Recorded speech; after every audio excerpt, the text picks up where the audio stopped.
भाइयों और बहनों, आप सबको मेरा राम राम।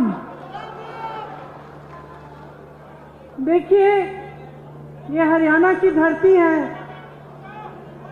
महाभारत की धरती है। भगवान श्री कृष्ण ने यहीं पे भगवद गीता का उद्देश्य दिया। यहीं से एक संदेश हमेशा के लिए यहां से उठा, न्याय का संदेश। वो संदेश जिसने हमारे धर्म को बनाया, हमारे देश को बनाया, हमारे संविधान को बनाया। आपने हमेशा इस देश की रक्षा की है। यहाँ के किसानों ने, यहाँ के जवानों ने, यहाँ के खिलाड़ियों ने पूरे देश का सम्मान रखा, देश के हित का सम्मान किया, उसकी सुरक्षा की। आप अपने बच्चों को पालते पोसते हैं, आपके ही बच्चे हमारी सरहद पे जाकर हमारे देश की सुरक्षा करते हैं, जान देने के लिए तैयार रहते हैं।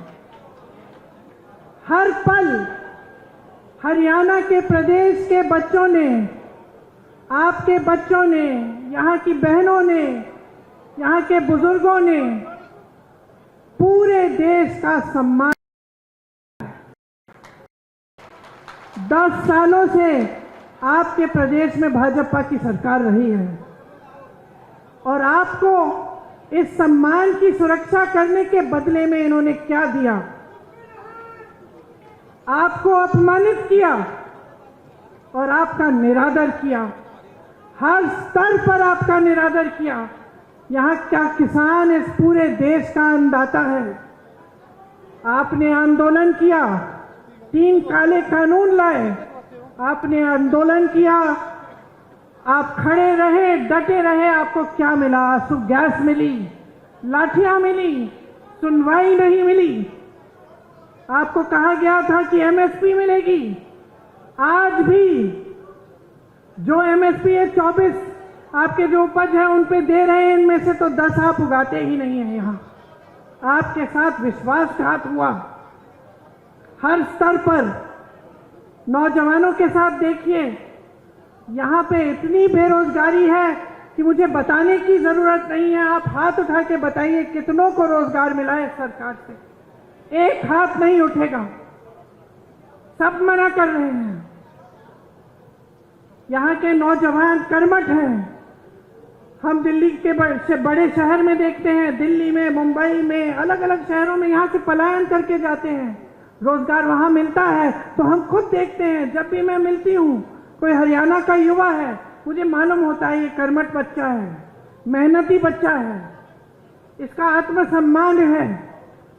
लेकिन हरियाणा के अपने प्रदेश में जो 10 सालों से सरकार चल रही है, उसने इसका भी सम्मान नहीं किया। नौजवानों के लिए क्या मिला? बेरोजगारी मिली, अग्निवीर जैसी स्कीमें मिली, जिससे आपको बताया गया कि आप सरहद पे भी जाएंगे, शहीद होने को तैयार होंगे, तब भी आपको कुछ नहीं मिलेगा। 4 साल बाद वापस आइए और फिर से बेरोजगारी का आप संघर्ष करिए। पहलवानों को देखिए, हमारे खिलाड़ी हैं, इनके साथ क्या किया गया? हमारा सम्मान रखते हैं, पूरा देश देखता है, ओलंपिक्स में जाते हैं, हिम्मत करते हैं, इतनी मेहनत करते हैं। मैं जानती हूं कि गांव-गांव का बच्चा हरियाणा में मेहनत करके आगे बढ़ता है स्पोर्ट्स में। और उनके साथ क्या किया गया? उनको सड़क पे बिठाया गया, आंदोलन करते रहे। प्रधानमंत्री जी के पास 5 मिनट का समय नहीं था कि वो मिलने भी चले जाएं, कि पूछ लें कि क्या बात है, किस तरह से हम आपकी मदद कर सकते हैं। और फिर आप सब ने खुद ही देखा कि ओलंपिक्स में अभी हाल में क्या हुआ। आप लड़ने वाले लोग हो, अपना आत्मसम्मान है। आज किस चीज से लड़ रहे हो? महंगाई से लड़ रहे हो, महंगाई से लड़ रहे हो, संघर्ष कर रहे हो। सरकार कुछ नहीं कर रही है आपके लिए। जहां देखो स्कैम पे स्कैम, स्कैम पे स्कैम, नौजवान पढ़ते लिखते हैं किस लिए? पेपर लीक होता है, एक भी भर्ती नहीं होती है, तमाम जो सरकारी नौकरियां हैं सब खाली पड़ी रहती हैं। तो आपके सामने आपका भविष्य क्या है? आज आत्मसम्मान से जीना है, न्याय चाहिए, तो इस सरकार को फेंक निकालो, हटा दो इस सरकार को। कुछ नहीं मिला है आपको इस सरकार से, सिर्फ बड़ी बड़ी बातें। और मुझे ताज्जुब होता है कि बड़े से बड़े प्रधानमंत्री भी यहां आते हैं, वही पुरानी बातें कह रहे हैं जो 10 साल पहले कही। आज वादे कर रहे हैं कि वो ये करेंगे, वो करेंगे, एमएसपी करेंगे, रोजगार दिलवाएंगे। अरे 10 सालों में क्यों नहीं किया? 10 सालों में किसानों की सुनवाई क्यों नहीं हुई? नौजवानों की सुनवाई क्यों नहीं हुई? जवानों की, पहलवानों की सुनवाई क्यों नहीं हुई? महिलाओं की सुनवाई क्यों नहीं की? जो महंगाई के सामने तड़प रहे हैं, जूझ रहे हैं महंगाई से, एक छोटी सी चीज खरीद नहीं पाते।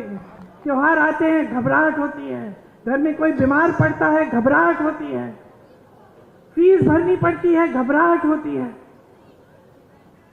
और ये लोग वही घिसी पिटी बातें जो 10 सालों पहले इन्होंने आपसे की थी, वही बार बार दोहराते रहते हैं। कोई नई स्कीम इन्होंने निकाली आपके लिए? एक स्कीम निकाली, ये जो परिवार वाला आईडी कार्ड है, ये है इनकी नई स्कीम।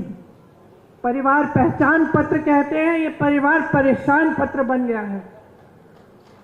इसके लिए भी आपको परेशानियां ही झेलनी पड़ रही हैं, इसके अलावा कुछ नया नहीं लाए हैं। आपको मजबूत करने के लिए, आपके भविष्य को उज्जवल करने के लिए, आपको सम्मान देने के लिए कुछ नहीं लाए हैं। शैलजा जी ने कहा कि यहां कांग्रेस की लहर है, हुड्डा जी ने भी कहा कि पूरे हरियाणा में कांग्रेस की लहर है। मैं कहती हूं ये आपके सम्मान की लहर है, ये आपके सम्मान की लहर है।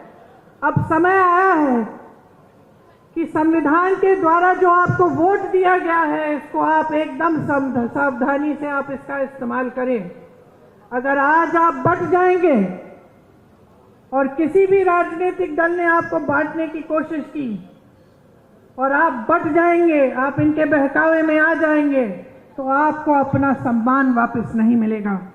इस संविधान ने आपको सम्मान दिया है, इस संविधान ने आपको हक दिया है, अधिकार दिया है।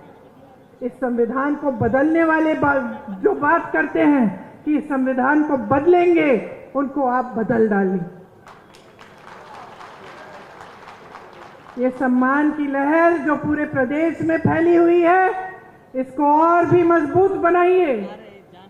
भाजपा जा रही है, कांग्रेस आ रही है, आपका सम्मान आ रहा है। आप मेरे साथ एक बार कहिए, भाजपा जा रही है, कांग्रेस आ रही है। डटकर वोट दीजिए। कांग्रेस के जितने भी नेता हैं ये आपके लिए समर्पित हैं। ये हमेशा से जमीनी नेता रहे हैं, यहां पर सब मंच पे बैठे हैं। मेरे बड़े भाई राहुल जी, जिन्होंने पूरे देश भर में यात्रा की, इससे बड़ा समर्पण आप मुझे पूरे देश भर में दिखा दीजिए, जो आपके लिए अपने जान देने के लिए तैयार हैं, जो दिन रात आपके लिए, आपकी एकता के लिए, आपके सम्मान के लिए काम करते हैं। हुड्डा जी बैठे हैं, शैलजा जी बैठी हैं, तमाम हमारे कार्यकर्ता, हमारे कांग्रेस के पदाधिकारी बैठे हैं, सब आप ही के लिए समर्पित हैं। हरियाणा को मजबूत बनाने के लिए, हरियाणा के विकास के लिए, आपके लिए दिन रात काम करके दिखाएंगे। आप हमारे हाथ मजबूत करिए, इस चुनाव में दिखाइए कि आप आज भाजपा से थक चुके हैं, ऊब चुके हैं। आप आज एक नई सरकार चाहते हैं जो आपके लिए काम करे, जो 24 घंटे आपके सम्मान को उभारे और आपको मजबूत बनाए।